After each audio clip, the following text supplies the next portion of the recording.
फर्क है। आज पत्रकारिता का रकबा बढ़ता जा रहा है, लेकिन रुतबा कम होता जा रहा है, क्योंकि जो जज्बा और जुनून के साथ हमारे छोटे छोटे से लेकर बड़े बड़े पत्रकार खोजी पत्रकारिता का काम करते हैं, उनका मूल्यांकन उनके मालिक नहीं कर पाते। उनके मालिक मुंह भराई के रस्म के पीछे पड़े रहते हैं। बदनामी छोटे छोटे जो पत्रकार हैं उनकी होती है और फायदा मालिकों को होता है। ये चुनौती है। यही नहीं, इनके सामने झूठ और सच की चुनौती है। ये क्या लिखे, झूठ लिखे सच लिखे। किसी साहब ने कहा है कि मजबूत से मजबूत लोहा टूट जाता है।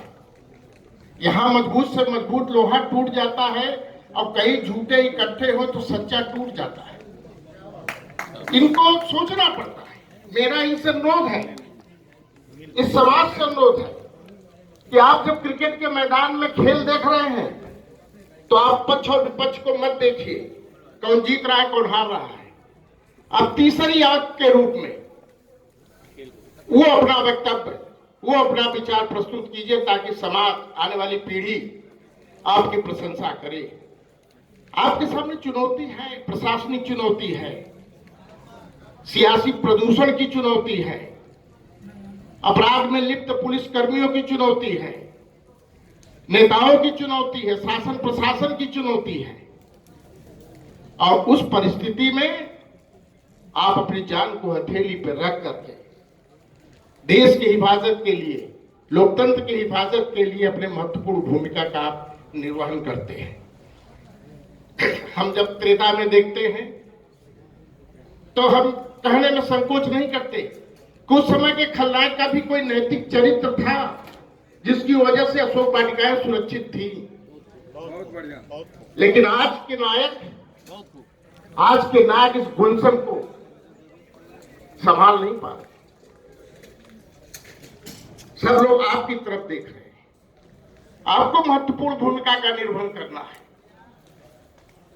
आप लोकतंत्र के हितैषी ही नहीं, पोषक भी हैं। लोग जब थक जाते हैं प्रशासन से, शासन से, क्योंकि निहित स्वार्थ में वो निर्णय लेते हैं, आप जिसके लिए लिख देते हैं, हकीकत से रूबरू जब कराते हैं आप, तो लोगों को ताकत मिलता है और लोग ये सोचते हैं कि हाँ, इन्हीं से हमारा कल्याण होगा। हम नहीं समझ पाते कि जब आग झूठ नहीं बोलता, पानी झूठ नहीं बोलता, हवा भी झूठ नहीं बोलता, आकाश भी झूठ नहीं बोलता, धरती भी जब झूठ नहीं बोलती, तो ये पंच तत्व से बने तो तथाकथित लोग क्यों झूठ बोलते हैं? हमें ये सोचने की जरूरत है। और अगर ये नहीं सोचेंगे तो हम इस राजनीतिक प्रदूषण को भी दूर नहीं कर पाएंगे, जिसकी जिम्मेदारी आपके ऊपर है। कभी कभी आपको लोग गुमराह करते हैं, कभी आप ऐसे विषयों पर लिखते हैं जिसका हकीकत से कोई संबंध नहीं होता। जैसे कोई पत्रकार कभी लिख दिया है कि देश में हिंदुत्व को खतरा है।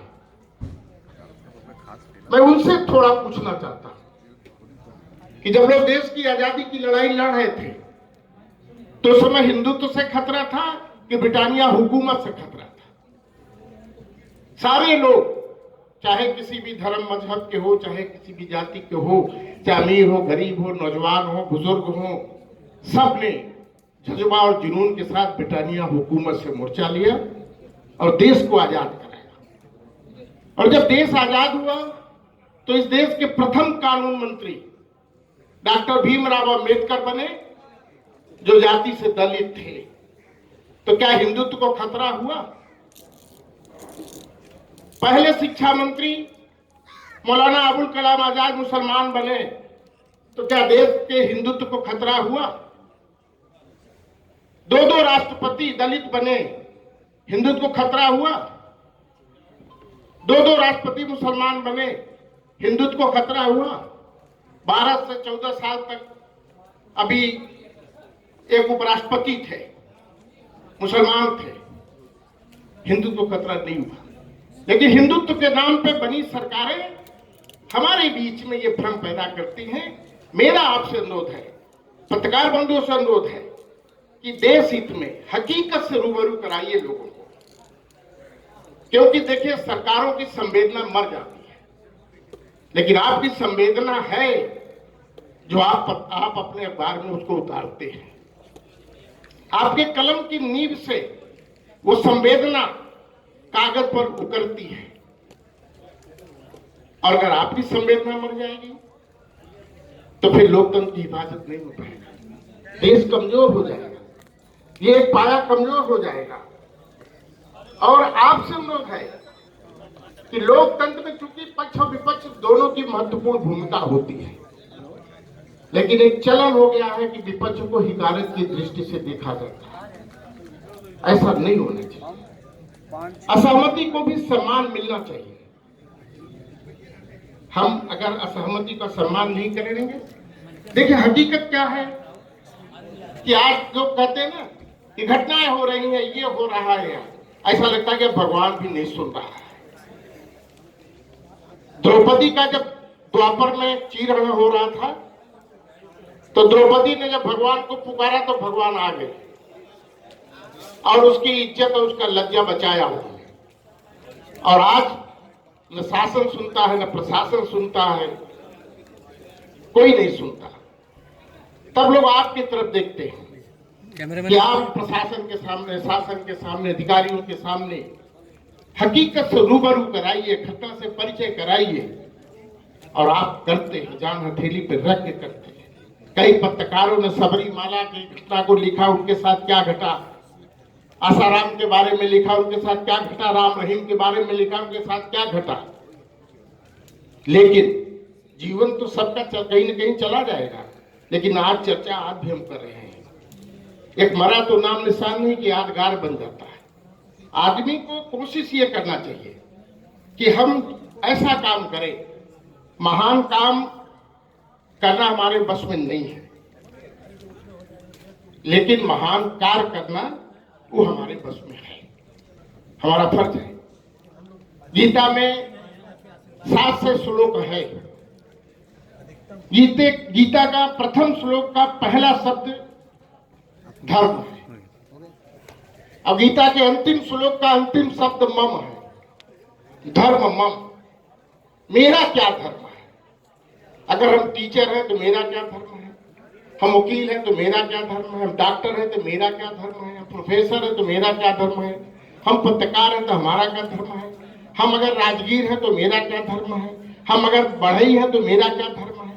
अगर इस तरीके से अपने इस धर्म का, धर्म मम का अगर आदमी प्रयोग करेगा तो भविष्य में कोई संकट आपके सामने, किसी के सामने, समाज के सामने नहीं आएगा। मैं इन्हीं शब्दों के साथ ज्यादा समय न लेकर आप सभी का हृदय से स्वागत करता हूँ, अभिनंदन करता हूँ। बहुत बहुत धन्यवाद। और फिर एक बार मैं माननीय मिथिलेश द्विवेदी जी के उज्जवल भविष्य की और उनके दीर्घायु होने की कामना करता हूँ। यद्यपि किसी शायर ने लिखा है कि जब भी किसी ने उम्र के बढ़ने की दी दुआ तो मैं काप काप उठा की सजा और बढ़ गई। ये भी एक लोग बोलते हैं, लेकिन इसके बावजूद भी मैं कामना करता हूँ परमपिता परमात्मा से कि वो स्वस्थ रहे और दीर्घायु हो, और इसी तरीके से अपनी सक्रियता का परिचय समाज में, पत्रकारिता के क्षेत्र में देते रहे। बहुत बहुत धन्यवाद।